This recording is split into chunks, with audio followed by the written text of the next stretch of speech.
will try to give you the substance of our discussions and to tell you about what France intends to do. Very clearly, we would like to accompany Ukraine during this period of war, to accompany them through budgetary support, preparing for reconstruction, and through military support. In this respect, France has provided military support to the Ukraine since the beginning with anti-tank, anti-missile equipment. We will certainly continue to work with them, with some European partners, for additional delivery of Caesar-type howitzers. We hope to create a special fund which will enable Ukraine, as need be, to buy the material they most need directly from our manufacturers in order to support them in their resistance to the Russian assaults. This special fund will start out with 100 million euros. It will enable us to work with the industrial base of the French military services and to support the war efforts. We also have promised to continue training programs that are important. I think this shows our willingness to work in Europe in a coordinated way. The second major topic of discussion was energy. We had a very long discussion. And what does it tell us? It lets us know that we have 27 different models. That is what makes it so difficult and has been difficult since the month of March. I think we should keep cool heads about this. It is the story of Europe. It is in times of crisis that we're able to look at things serenely and react quickly in a unified and solidarity. If we can react together, we will be able to improve the energy organization of Europe. But we know very well, and we have seen, as we discussed our climate strategy, the Fit for 55 strategy, the European model is still too reliant on fossil-based fuel, and in particular imported gas, imported from Russia. Since last February, we have done a lot of work because we have substantially reduced this dependence on Russian gas, where on average Russian gas was at 30 to 35% of the gas that we use in our countries. We're now down to 7.5% today. This is the fruit of a strategy of diversification that the Europeans have carried out. With regard to other suppliers, we have, for our part, increased the volumes that we increase from Norway and also from the United States. We have discussed contracts with other countries as well. This is what we have done so far. Today, what is the problem? At the very short term, we have a price problem. The price of gas, which is too high, linked in part to a market dysfunction and speculation, and then the price of electricity, which, as you know, is quite linked to the gas prices, and these prices have also spiraled out of control. And we're thinking about the winter to come. Today, 95% of our stocks are full, but we have to prepare for next winter. The next winter, which will be even more difficult, because what we have accumulated in stock, with the Russian volumes cut off, we can see that we will need more diversification.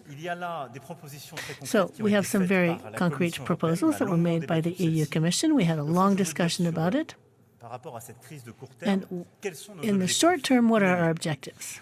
Unanimously, we have decided that the first objective is to have speak with a single voice to bring the price of gas down.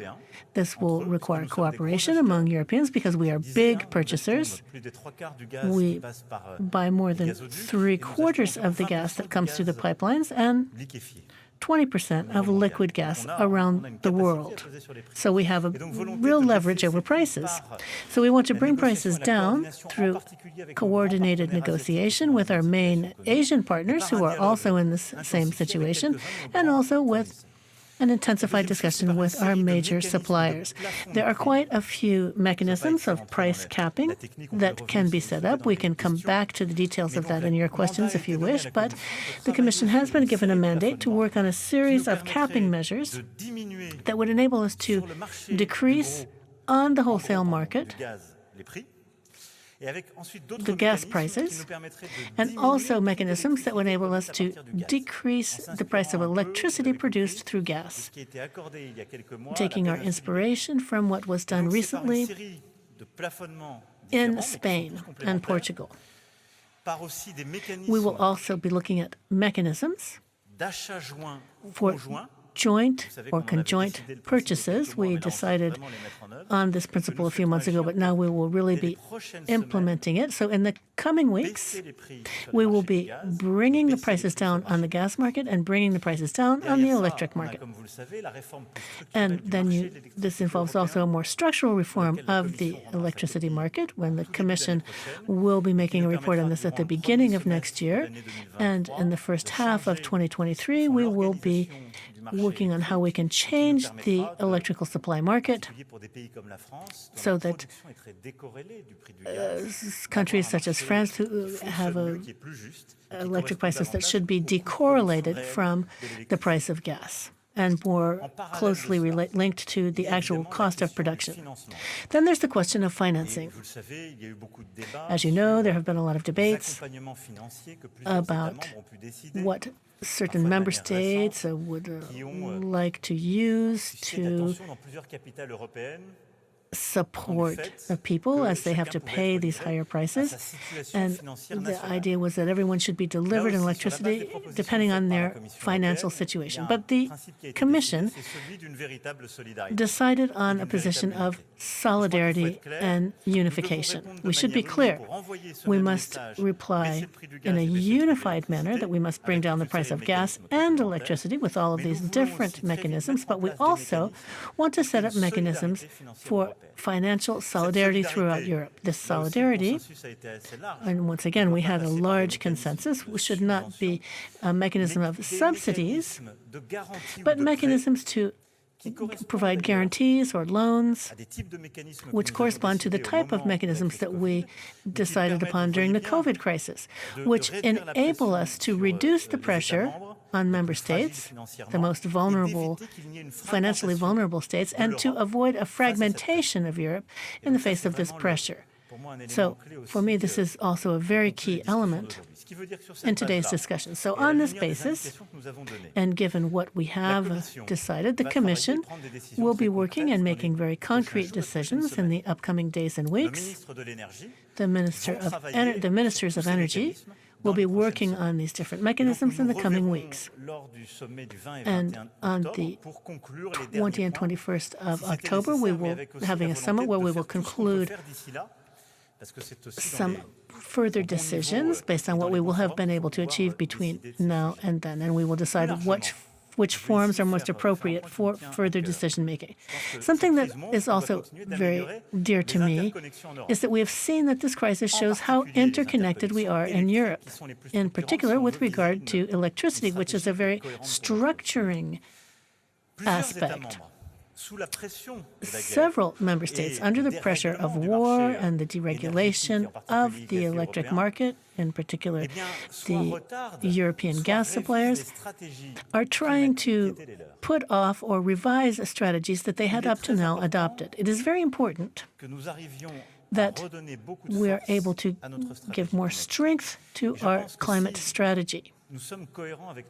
Because if we are coherent and united, the conclusion that we will reach from the last few months is that we must move faster with regard to decarbonizing our energy model, and we must move faster to achieving energy independence. That means that the answer is to stop using fossil fuels, even though the EU does produce fossil fuels. So we must learn how to quickly produce low-carbon energies on European soil. So there are three pillars: energy sobriety and efficiency, massive production of renewables, and accelerated production of nuclear power. This is the only way we will be able to achieve this, and along with strong interconnections throughout Europe. Now, I would be happy to take any questions you might have.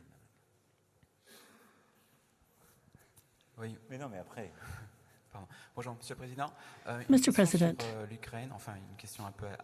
a question regarding Ukraine. During your discussions today, did you talk about the nuclear risk? Do you and any other heads of state or government share the opinion of President Biden that we must find a way out, an off-ramp, as he said, for President Putin? Otherwise, we're risking apocalypse. And also, what is the most recent news about delivery of French arms to Ukraine? For the second question, we are setting up this special fund with 100 million euros to acquire equipment that corresponds to what we have already delivered. These are defensive weapons. And then we have been discussing with our Danish partners in particular for delivering Caesar-type howitzers. But there are some technical issues that still need to be ironed out. But we are ready, and we are ready to co-finance this effort so that we should be able to deliver several Caesars very soon. They've already shown how effective they are in the field. With regard to your first question, I try to avoid fictional politics. And I think it's important to keep this in mind when we talk about nuclear weaponry. We are a nuclear power. We have adopted a very clear doctrine in this regard. I reiterated this recently. And I think we must all be extremely cautious. I have always said we are here to help Ukraine to resist, to protect their sovereignty and their territory. I think we need to look at de-escalation, and we must come to a solution that is acceptable to the leaders of and the people of Ukraine. That is our position. Mr. President, TF1 LCI, with regard to energy, you talked about the Commission's mandate to put in place new mechanisms for the price of gas.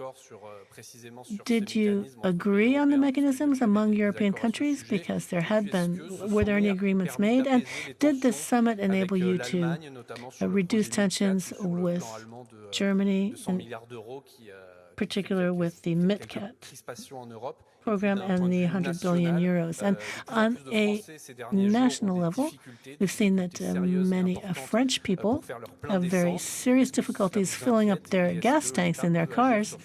And will the state be intervening in that regard? Thank you. As I said, these are very technical mechanisms.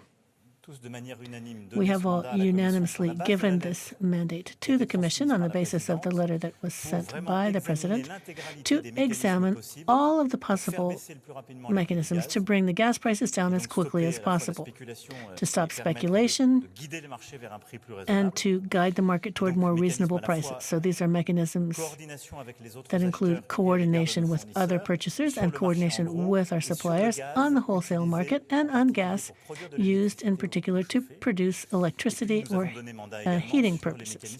We also have a mandate to define mechanisms with regard to finance. There is no mandate with regard to specific mechanisms. These mechanisms will now be studied by the Commission. You know, unity is the golden standard in times of crisis. And I think the role of France is to try to bring people together so that misunderstandings can be overcome, in particular with regard to financing. Now, there are different member states have decided to follow different paths, but there is European unity, and that is what we support. We support the EU Commission's proposal. I won't go into technical details, but to work on the basis of loans and the Repower EU program, so we can get out of our July 2020 agreement.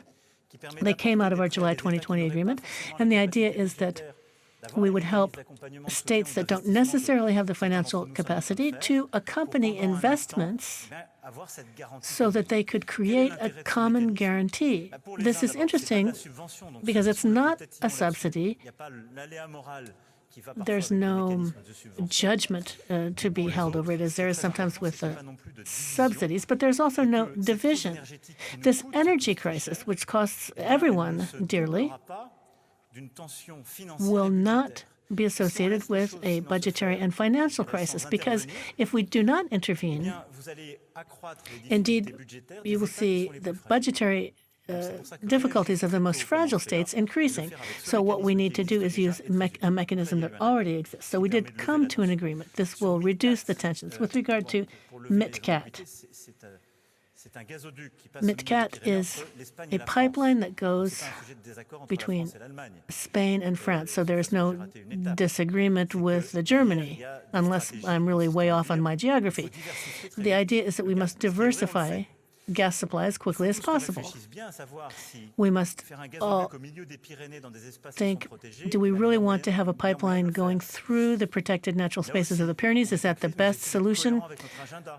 I don't know. We have to think about our agenda for climate and biodiversity as well. So the objective that we are aiming for is to open up the Iberian Peninsula with regard to hydrogen and electricity, and to use a strategy in the coming years that will have the best mechanisms and the best pathways. We will be speaking soon in Paris with the Prime Ministers of Spain and Portugal to talk about this very question. France is for solidarity within Europe, but we must remain coherent. We shouldn't ignore our climate objectives in the pursuit of our electrification objectives. I know that many people, in particular in the Île-de-France and Hauts-de-France regions, have been very worried about the fact that they are not able to fill up their gas tanks. Now, I would like to tell you that the government is fully mobilized, and I would like to call for calm. There have been strikes linked to wage demands. They started in Esso and they moved to the Total group. And this resulted in the closing of some refineries and some gas stations shut down. Some people immediately became panicked, and they went to fill up their tanks by precaution, and this led to a kind of viral effect. We are mobilized. Esso and Total are finalizing their negotiations with their workforce so that people will be going back to work. Of course, everyone has to assume their own responsibilities. We are solidarity. I think when people make wage demands, they should be heard. That doesn't mean that that should prevent other people from working, circulating freely, etc. So I think everyone must assume their responsibilities. And I'm sure that these two groups will be able to finalize their discussions with their employees. And the government is acting to mobilize. And we're listening there to French President Emmanuel Macron making some comments following a meeting of European leaders in Prague. I'm